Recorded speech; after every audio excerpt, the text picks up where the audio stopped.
Hello guys! Hello! This is for Gemini. Welcome dito sa ating channel, Kapalaran 888 Gemini. Alamin natin kung anong messages, vibration, gabay, energy para sa inyong lahat, Gemini. Okay.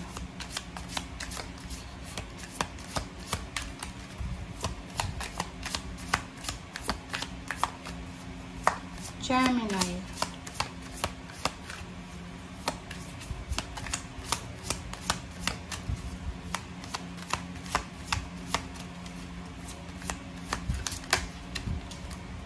Okay, Gemini, blessings. Wala nang lumabas dito sa first deck. Okay, Gemini, first card mo dito is blessings. Wow! Congratulations. Congratulations, Gemini. Kasi yung unang baraha mo, nagsasabi talaga na this year, unexpected blessings ang posibleng papasok sa buhay mo. Kung makikita mo, the angel is parang ano siya, nagsishower siya ng flowers, significant flowers yan. So, ang ibig sabihin yan, blessings talaga. Victory, success, blessing. So, maraming blessings.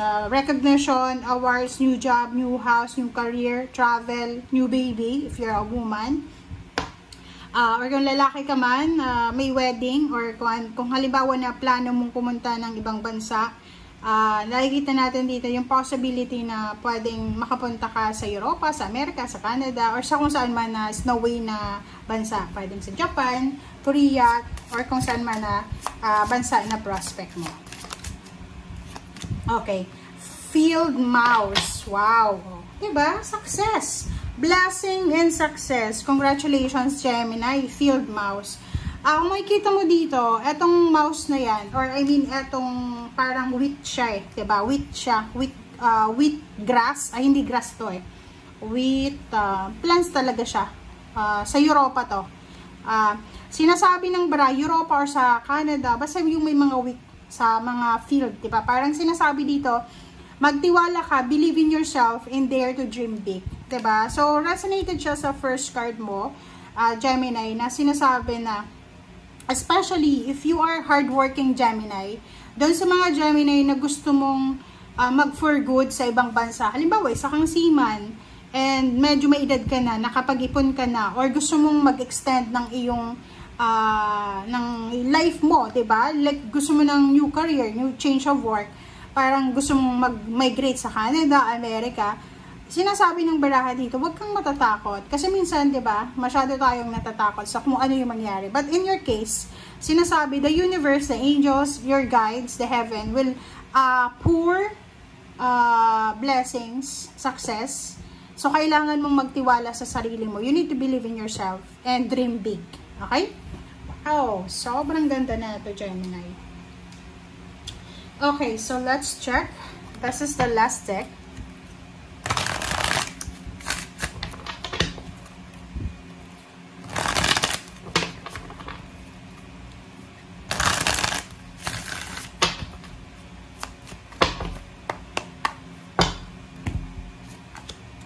Okay, Seven of Swords. This is your energy. Ace of this.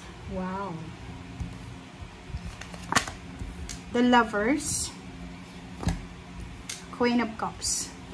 Okay, Gemini. Comment down below if you resonated, guys. This year, 2026, kung makikita mo dito, this is the harvest season. Parang sinasabi ng bara sa'yo, Gemini, na pwedeng may mga Gemini na magre-retire. May nagpapatayo ng bahay na possible na tapos na this year. May mga utang kayo na posibleng mababayaran nyo na this year. So, this is the harvest season para sa inyo. Seven of Swords, this is your energy. Gemini energy yan. Ace of this. So, yun.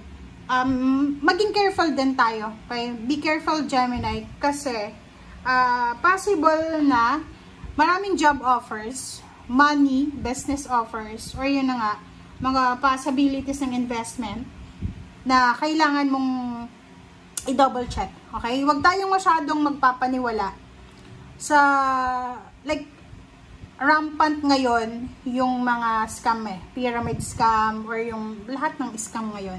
So, you need to be parang conscious. Maging conscious ka sa lahat ng mga ino-offer sa'yo. Kasi, alam mo yung scammer, matatamis yung dila niyan eh. Minsan gumagamit sila ng hypnotism, talagang i-hypnotize ka talaga nila. So, yung Seven of Swords, this is a manifestation card na sinasabi na left and right, or kumbaga, yung sabihin na natin na maging conscious ka talaga every month. Hindi lang pagpasok lang ng taon. No, every month, every day, maging conscious ka. Hindi sa tamang hinala ha, pero you need to be conscious sa kung ano man na ino-offer sa'yo. Kasi ngayon, ang mga tao ngayon, kung ma-observe nyo, sobrang na ngayon, gahama na yung tao. So, in terms of money, lalo na pera ito, sinasabi, mag-iingat ka. Okay? Kung marami kang pera sa bangko, marami kang ari-arian, be careful sa mga binibenta nyo or nagbebenta sa inyo. And the Lovers, sinasabi ng bara sa'yo dito na if ever lang na isa ka sa mga Gemini na sabihin natin na niloloko ng partner, okay? Without your knowing nga, kasi niloloko ka. If ever lang, kakalma yung panluloko sa'yo this year. Hindi mo man malalaman, pero kakalma siya. Magiging sobrang tahimik yung emotion mo this year. Kumbaga, pwedeng kinakarma na yung kaong yun na naloloko sa'yo, or siguro nakapag-desisyon siya na what's the use na lokohin ka niya. Parang ganun. And family, emotion, friendship, maganda yung takbo ng 2026 mo. Nine of Wands, but ang nakikita lang natin dito, since harvest season to sa finances, maraming pera eh. Blessings, jobs, career, parang ganun. Kaya nga mag-iingat ka sa mga nag-o-offer sa'yo kasi ang dami. Normal yan na makakaramdam ka ng pagod. Siyempre lahat, pag sobrang hardworking ka, mapapagod ka. So dito sinasabi ng bara sa'yo na huwag kang mag-alala. Okay? Don't worry. Kasi lahat ng ginagawa mo, lahat ng sacrifices mo, lahat ng pagod mo, ay mapupunta yan sa magandang direksyon, sa Queen of Swords. So ibig sabihin, lahat ng pinagpupuyatan mo sa 2026, lahat ng sacrifices mo ay posibleng magdadala sa'yo ng pera. So, hindi sayang, walang masasayang na effort, na energy. Ang ano lang dito is maging maingat tayo sa mga scammer.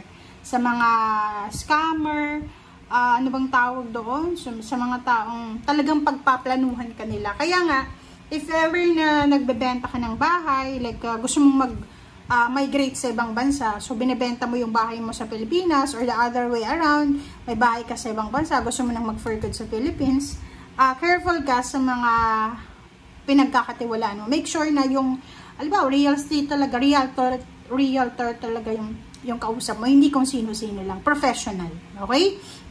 Kung nagpapatayo ka ng bahay, nag-a-apply ka ng visa or papunta ng ibang bansa, doon ka sa talagang professional, doon talaga sa legit, hindi sa agency na alam mo na maraming nangi-scam. Okay? Thank you guys for watching and see you again. Bye!